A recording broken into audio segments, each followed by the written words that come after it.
Behind the RedLine, Episode 93, The Snowtown Murders.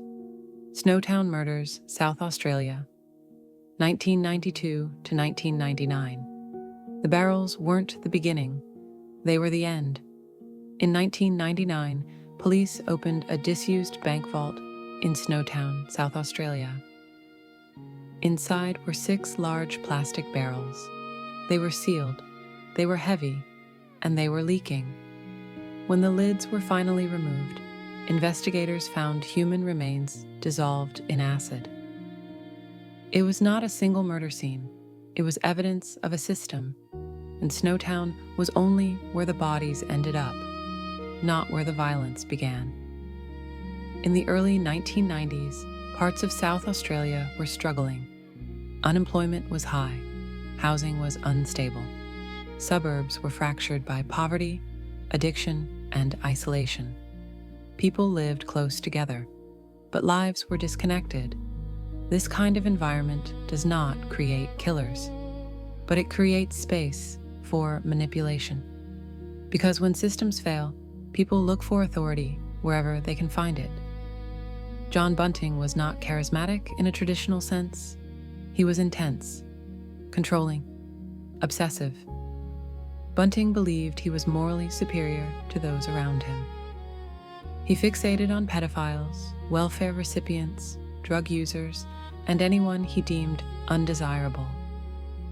But this ideology was a weaponized excuse, because many of the people he targeted were not criminals. They were inconvenient. Bunting did not act alone. He gathered followers, men who were emotionally dependent, fearful, or eager to belong. These accomplices were slowly indoctrinated, first through talk, then through threats, then through participation. Violence became a bonding exercise. Once someone helps commit a crime, they become trapped. Leaving means exposure. Questioning means becoming next. The early killings were intimate and brutal. Victims were strangled, beaten, tortured. Some were killed in shared homes. Others were murdered in front of people who did nothing. This wasn't impulsive violence. It was ritualized domination.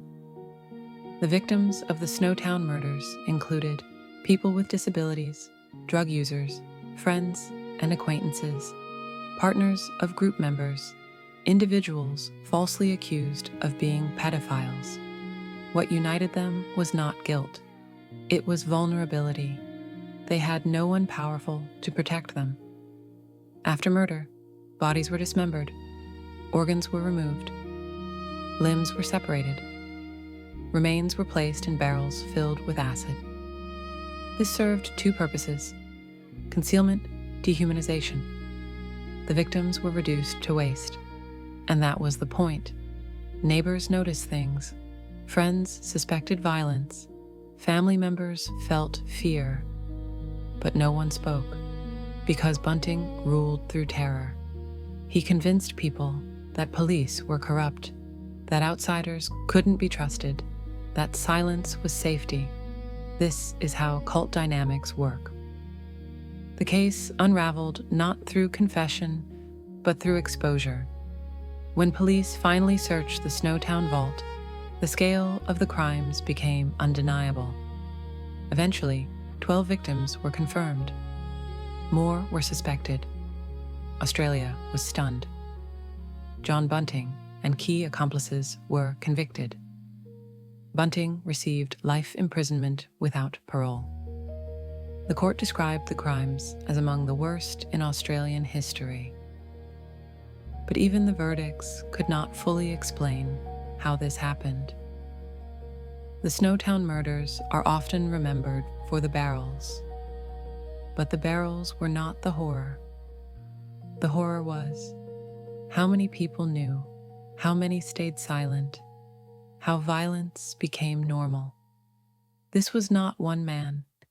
It was a community failure wrapped in fear. John Bunting didn't hide, he ruled.